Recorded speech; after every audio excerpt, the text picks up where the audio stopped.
Welcome back, everyone, to Center Stage, the podcast where this time we're diving deep into the shadows, the secrets, and the spectacular world of Hawkins, Indiana. Today we are not talking about the latest season. No. We are talking about a theatrical earthquake. Stranger Things: The First Shadow, now playing on Broadway. Now look, we all had our doubts, right? A stage play? How do you take the cinematic terror of the Upside Down and squeeze it into a single New York theater? But folks, this isn't just a show. It's a tectonic shift in what theater can achieve. The buzz? It's real. The show is not just for superfans trying to find the origin story of Henry Creel. It's for anyone who wants to see the future of live spectacle. We're talking about Tony Award-winning illusions that defy the laws of physics, characters levitating mid-air with no visible wires, massive set pieces tearing through the stage, and yes, folks, moments of practical horror that are more visceral and shocking than anything a screen could ever offer. So what does it all mean? Well, it means Broadway just got a massive dose of pop culture adrenaline, and it's now a genuine race to the streaming giants. So grab your Eggos and your flashlights, because we're going right through the gate, right back into Hawkins, Indiana. Stranger Things: The First Shadow is a play written by Kate Treffery from an original story by the Duffer Brothers, Jack Thorne and Treffery. The story serves as a prequel to the events of the current television series, Stranger Things. Now, in July of 2022, it was revealed that a spin-off stage play was in the works. The stage play serves as the origin story for the supernatural occurrences in Hawkins, and most importantly for the series' major antagonist, Vecna. Now, the play is set in 1959, over 2 decades before the events of the main TV series, which actually begins in 1983. As the small, seemingly idyllic town begins its descent into darkness, the Creel family, Father Victor, Mother Virginia, teenage son Henry Creel, and their daughter Alice, arrive in Hawkins, seeking a fresh start after Henry is involved in a mysterious but violent incident at his previous school. Now, the play introduces and features younger versions of characters central to the Stranger Things mythology. Henry Creel, the protagonist and eventual antagonist. The play explores his youth, his initial attempts to be a normal teenager, his isolation, and his first encounters with the influences that shape him into the villain, Vecna. Next, we have Joyce Maldonado, portrayed as an energetic, ambitious high school student who just wants to graduate and escape Hawkins to study theater. Sounds like my kind of person. Then there is Jim Hopper. Struggling with his father's strict expectations, Jim is a rebellious high school student and son of the town's police chief. The future Radio Shack manager and fan favorite Bob Newby, seen here as a high schooler with an ambitious radio show and a penchant for tech. Oh, and I almost forgot. Welcome Dr. Martin Brenner. The play features a younger version of this man who will become Eleven's tormentor and father figure, depicting his early controversial experiments and his fixation on Henry Creel. Now, the idea for a stage play came from the ambition to expand the Stranger Things universe into a medium that could deliver a truly unique and immersive experience.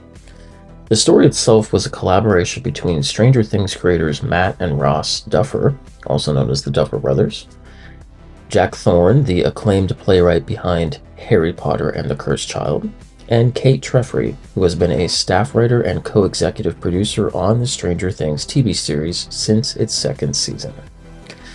The production is renowned for its elaborate stage illusions and special effects, with the aim of bringing the Upside Down's horrors to life in a whole new way that only theater can achieve.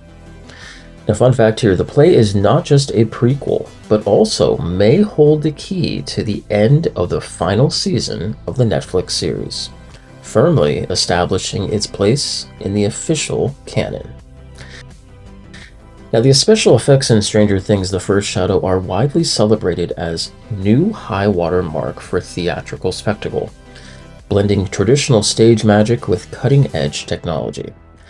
The illusions and visual effects team, led by Jamie Harrison and Chris Fisher, who also worked on Harry Potter and the Cursed Child, earned a special Tony Award for their work, essentially turning the stage into a complete cinematic experience. Now, the foundation of the effects is not just pure technology, but it's the principles of stage magic and misdirection. It's important to note that the actors, particularly the lead playing Henry Creel, have been coached in the art of illusion. They have to master techniques like sleight of hand and precise timing to help execute all of the tricks. They aren't just performing, guys. They are actively part of the illusion, using body language and focus to misdirect the audience. Many of the impossible moments, like objects flying, characters levitating, or sudden transformations, rely on mechanical engineering, clever staging, and props that are designed to reset almost instantly for the next scene. Now, effects range from the subtle, like a realistic nosebleed that has to be visible to the entire theater, to the spectacular, including characters getting violently thrown or massive spider-like appendages growing from the inside out of Henry's body. The spectacular nature of the show comes from a seamless integration of high-tech media and traditional design. Now, led by 59 Productions, a massive LED video surface upstage, and numerous projectors create the atmospheric moving visuals. This technology allows for the seamless transition to the black void, which is also known as the sensory-deprived space Henry and Eleven enter, and the eerie landscapes of the Upside Down. Now, the physical stage itself is highly dynamic. Sets actually morph rapidly, and complex structures like the full hull of a large crashed ship appearing suddenly from out of nowhere, demonstrating theatrical scale which is normally reserved only for film. A sophisticated sound system is used to create an immersive cinematic sonic landscape. Sound cues, including the precise timing of low-frequency rumble and loud noises, are extremely crucial for executing the show's sudden jump scares and enhancing Henry's unsettling powers. And of course, lighting. Now, it's used to not just illuminate, but to misdirect and create atmosphere. Blinding flashes, flickering lights, and harsh shadows are deployed to disorient the audience and make practical effects seem even more jarring and impossible. Now, the creative team emphasized that their goal was to translate the cinematic pace and gore of the TV show directly to the stage. This required highly coordinated timing across every single department: lighting, sound, visual, and performance, to deliver truly scary moments and ensure the stage blood and gore were effective without becoming comical. In short, the show is not just a play. It's a technical marvel designed to continually break the audience's perception of what can physically be done live in a theater. Well, by December of 2023, Stranger Things: The First Shadow is ready to transform audiences at the Phoenix Theater back to Hawkins, Indiana. The cast starred Emmerdale actor Oscar Lloyd, stage and television actress Isabel Pappas, Olivier Award-winning actor Michael Gibson, and Tony-nominated actress Lauren Ward. Now, in short, the 2023 West End production became an event that completely redefined the scale of spectacle possible in a play. The original London cast was critically acclaimed, particularly for their ability to balance the complex demands of acting with precise stage illusions. Now, the play itself received overwhelmingly positive reviews, with critics focusing less on the plot, which can feel a bit busy, and more on the sheer spectacle of the live experience. Reviewers highlighted the show's ability to be a theatrical classic in its own right, not just a cynical screen adaptation. The effects were called breathtaking theater, jaw-dropping, and irresistible, with praise for the seamless cinematic merging of physical set design, video projections, and classic illusion techniques. Now, with all this hype, the production immediately became an awards darling, winning multiple Olivier Awards, including Best Entertainment or Comedy Play. Now, the production was noted for using the entire stage to emulate the fast-paced jump scare style of the original TV series, blending the show's retro Americana with genuine dark horror, including a truly frightening moment when Henry uses his powers to contort and kill characters, a feat made all the more shocking live on stage. By April of 2025, Broadway's Marquee Theater welcomed audiences to the Upside Down, where it continues to play today. The transfer of such a technically complex production from London's West End to Broadway revealed fascinating details about the creative process and the necessity of keeping the series' ultimate secrets safe. Now, while the core plot remains the same, the Broadway production received what many considered to be a significant technical and script upgrade, including some significant cuts and streamlining, particularly in the first act's exposition, making the overall pace feel much faster and more clearer. Now, the pressure of translating a cinematic montage-heavy TV series into a live staged production was honestly no small feat. The team had to find ways to convey the show's signature emotional depth and horror without relying on camera tricks like close-ups or quick cuts. They literally had to reinvent the speed of narrative, using rotating sets, lighting, and practical effects to achieve the sense of cinematic action and scene switching that's almost impossible with traditional staging. The actors were reportedly trained in principles of stage magic and misdirection to help execute the complex illusions, such as levitation and telekinesis, ensuring that the live effects looked as seamless as they did in London.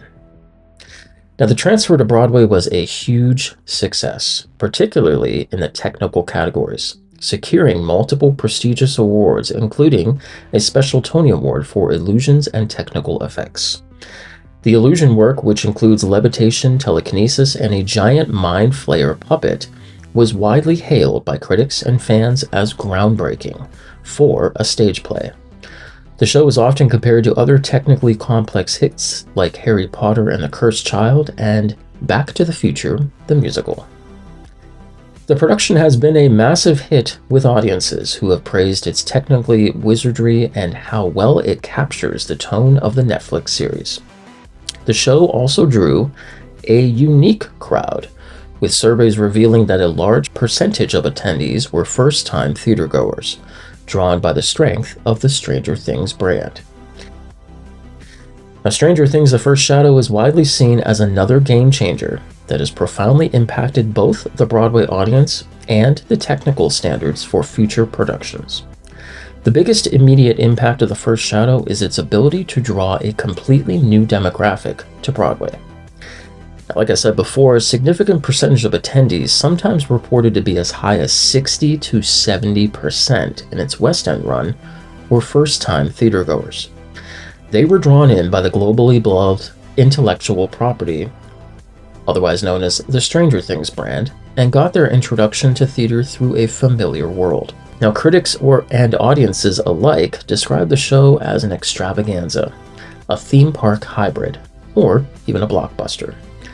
This indicates a shift where some Broadway productions are now designed less as traditional plays and more as immersive sensory-driven spectacles to compete with the high production values of streaming and cinema.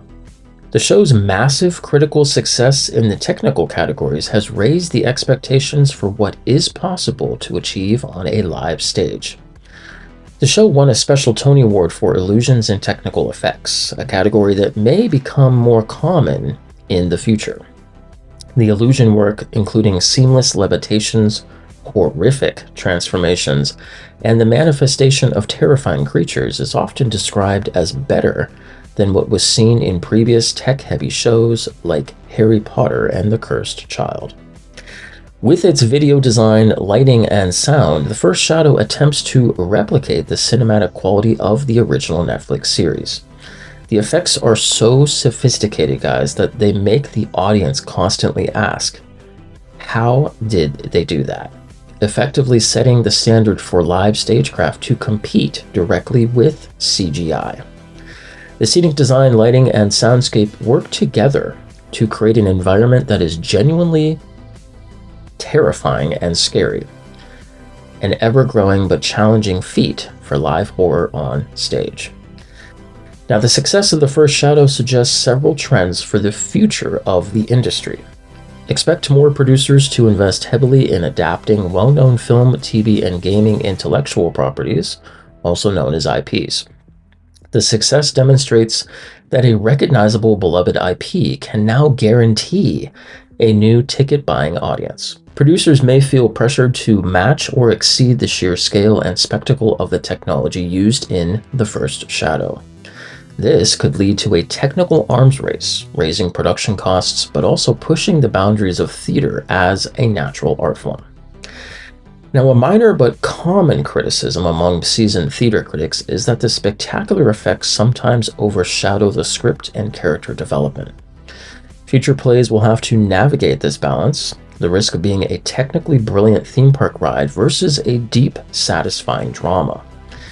In essence, Stranger Things: The First Shadow has proven that Broadway can successfully transform a massive pop culture franchise into an unparalleled live theatrical spectacle, redefining the limits of stage technology and welcoming a new generation of theatergoers. And folks, this brings us to the end of our dive into Stranger Things: The First Shadow.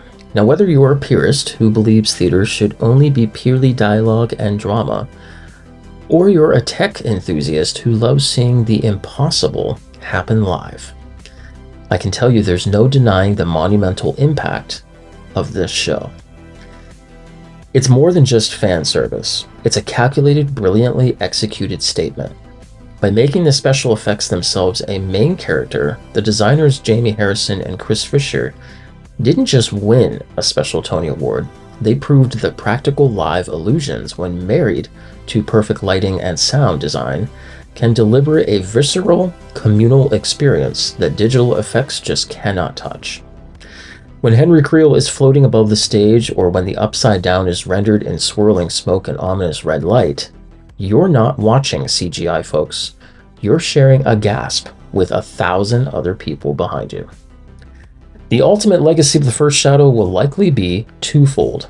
It's a masterclass in translating IP from screen to stage, ensuring that Broadway remains relevant to a generation raised on blockbusters. And it has forced every technical department, from set builders to sound engineers, to completely reimagine their limits. Now, if you were one of those first-time theatergoers, I sincerely hope the show hasn't spoiled you for anything less than spectacular. And if you haven't seen it yet, go. Not just for the prequel story, but to witness a moment where the curtain was pulled back on the future of live performance.